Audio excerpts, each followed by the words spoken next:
What's up? What's going on, everybody? It's your boy Earl Shatter, and in today's video we're going to be going over an updated best class setup for the Spitfire SMG. Now, it's been a while since I've gone over or addressed this weapon at all. I wanted to bring it back for another setup review, basically, or just share with you guys my best class setup. Before we get into the rest of the video, if you guys do enjoy any part of this content, make sure you guys go down below and help your boy Earl out by supporting the channel and hitting that like button. Also, if you guys do want to find your way back to the channel, make sure you guys do subscribe and hit that notification bell so you guys don't miss out on any future content. In case you guys were unaware, yesterday there was an update for Call of Duty Black Ops 4. It was update 1.10, and actually not much changed on the multiplayer side, so we don't really need to talk about it too much. However, there was a nerf done to 0. You know, obviously the most ideal thing we could see would be for them to remove 0 altogether.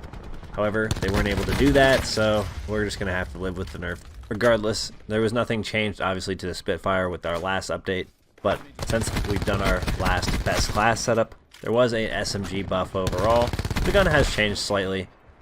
The class setup may not have changed too much, but it's obviously good to share with you guys what my current class setup or best class setup is with this weapon. For those of you that don't already know, the Spitfire is easily the fastest firing submachine gun in the game, but also suffers because it has some of the highest recoil as far as submachine guns are concerned, which makes it a little bit harder to control. But I will say, if you can hit those shots, you will absolutely annihilate people. This is probably one of the more frustrating weapons to get destroyed by, just because of how fast you can actually go down. You don't even necessarily have to be an above average player to get that lucky hip fire shot off on somebody who's really on a good streak and completely buzzkill them and make them feel sad inside.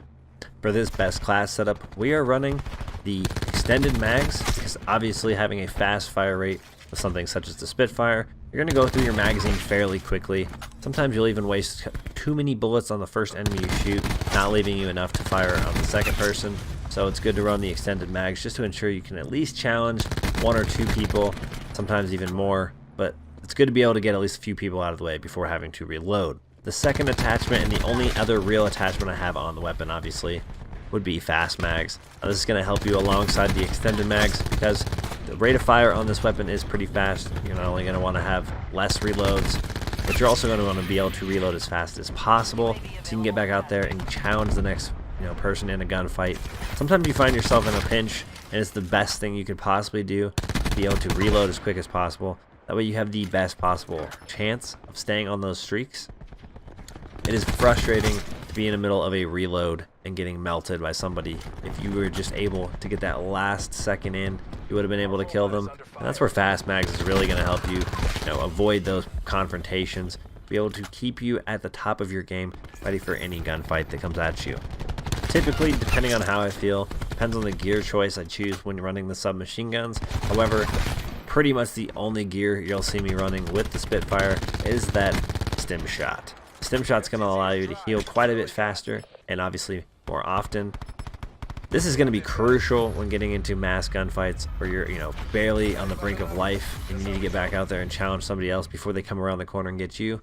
Getting around that corner, being able to hit that stim shot, at least allow that health regen to begin before you slide out there and risk it all on the next gunfight. I find it's one of the best things you can do for running submachine guns overall, but most importantly when running the Spitfire, as it's a good chance you're going to be a little bit less accurate depending on the player that you are. And if you are able to really hold down that accuracy, you're only going to want to maximize the amount of encounters that you can put yourself in, maximize your kills, maximize your kill streak, whatever it is. This is basically the best way to stay alive when running a submachine gun, as you do have to stay in those close quarter battles. Typically, long shots aren't really going to exist. Even in those cases, you're going to still want to heal. So, running the stim shot is absolutely a top gear choice for this class setup, and that's why you're going to see me running it in this game. For perks, I'm using my usual, which will be Scavenger, Dexterity, and Dead Silence. I'm so used to running this particular setup the way it is and having an extra, a sight or an extra attachment on my weapon, but I did forget to throw something in substitution to that.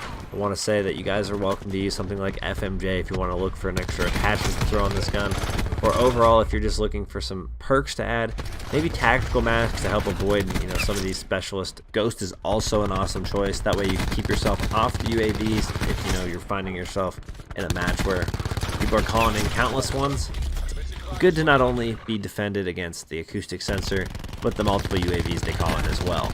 Although the Spitfire has that high recoil, I find it's fairly easy to control, making it a very powerful weapon. If you guys haven't tried this best class setup, I highly recommend you do so, as I think you guys will really enjoy it. But that's going to do it for today's video. If you guys did enjoy yourselves at any time, make sure you guys go down below and smash that like button. We do have that goal of 50 likes on today's content. I think we can do that with all of your guys' support. Again, if you guys want to find your way back to the channel, make sure you guys do subscribe and hit that notification bell so you don't miss out on any future content. I appreciate all of your support in today's video. I'll see you all in the next one. Peace. Good to not only